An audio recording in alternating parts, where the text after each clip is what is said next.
In your book, in a section on entrepreneurial China, you say the net effect of many of the trends that you're seeing will be the creation of a new Chinese business culture.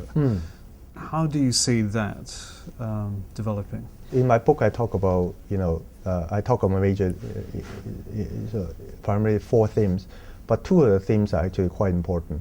One is what I call entrepreneurial China, meaning, in fact, historically in the blood of the Chinese, we've been very good businessmen, tradesmen, and we make trades with all sorts of people outside of China or within China.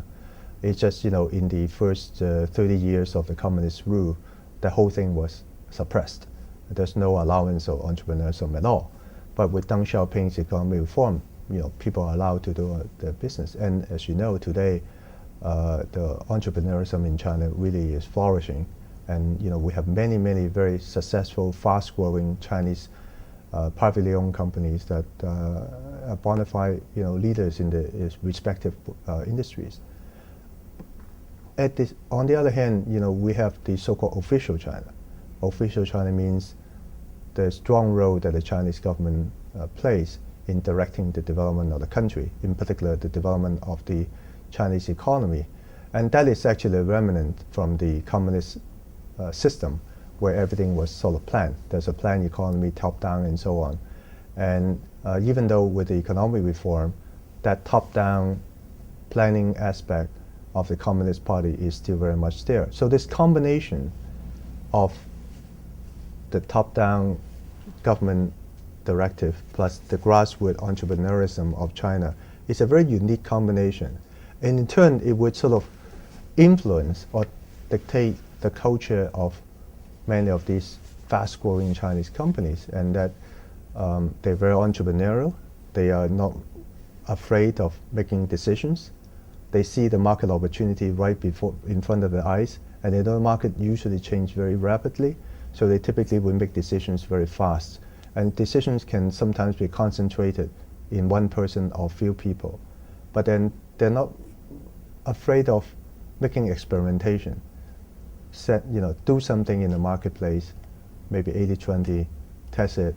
If it doesn't work, adapt it again. So there's this, fast decision-making cycle that usually, in contrast to the multinationals, multinationals typically make the decision this way, and much more stable, much more careful.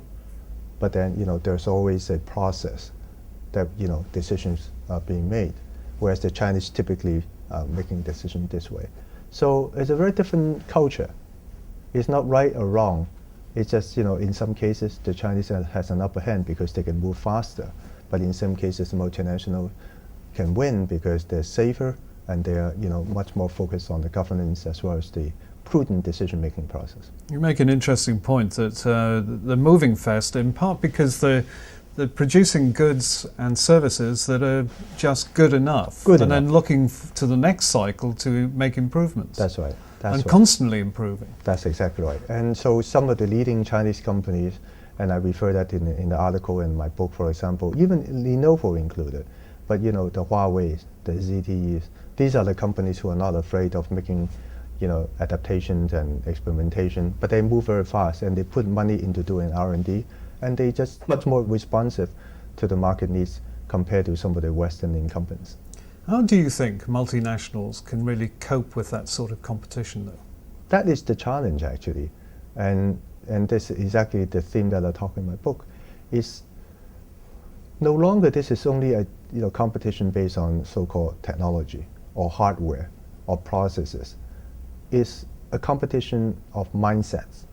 Can you embrace the new mindset or the needed mindset so that you can be competitive or even more competitive than the Chinese? How can you be more Chinese than the Chinese? And it's not easy because multinationals are built up in a certain way and for the right reasons. And and if you ask them to change overnight, it's actually pretty tough.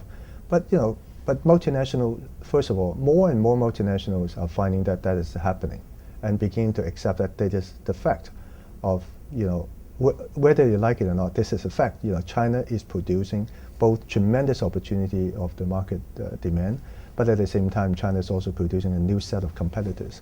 So you need to deal with that. And some of the Chinese multinationals are now, what they're doing is by, for example, either joint venturing with the Chinese companies, so they can begin to work together with Chinese companies who have that kind of DNA, or some of them will even acquire Chinese companies and set up different organizations so that the Chinese company would run the business in the Chinese way. And then, some of them may develop their own organization outside of the mothership, but still from the greenfield, their own greenfield way of creating organization. But they try not to put it within the mothership so that they don't mix the DNA. So there are different ways that multinationals are doing. And frankly, this is still very early stage for the multinationals. I think they're still testing, the ideas and what options will actually work for them. But in essence, they have to take on the Chinese companies in their own backyard? They have to. They have to. If they're not, the Chinese is going to be, first of all, the Chinese will first take over the mid-tier and the mass market, and then leaving the top end of the market to the multinational. But usually the top end is only the apex of the pyramid. And once the Chinese company capture and dominate the bulk of the market, at the mass market or mid-tier market, some of them will begin to come up and begin to encroach into the premium segment. It's not happening in a big way yet, but in due course it would happen. So the question for the multinational is, how do you want to, do you want to preempt that, or do you want to be a follower? I think what decision depends on the context as well. What industry you're in, to what extent you think the premium market is highly protected, to what extent you think the Chinese competitors can be real competitors. Maybe never, maybe very soon. It really depends on the industry. But I've seen more and more companies are in the situation that they really need to consider this as both an opportunity as well as a threat. Edward Tse, Chairman of Booz Company Greater China, thanks for joining us. And the book is called The China Strategy, Harnessing the Power of the World's Fastest Growing Economy. Thanks a lot.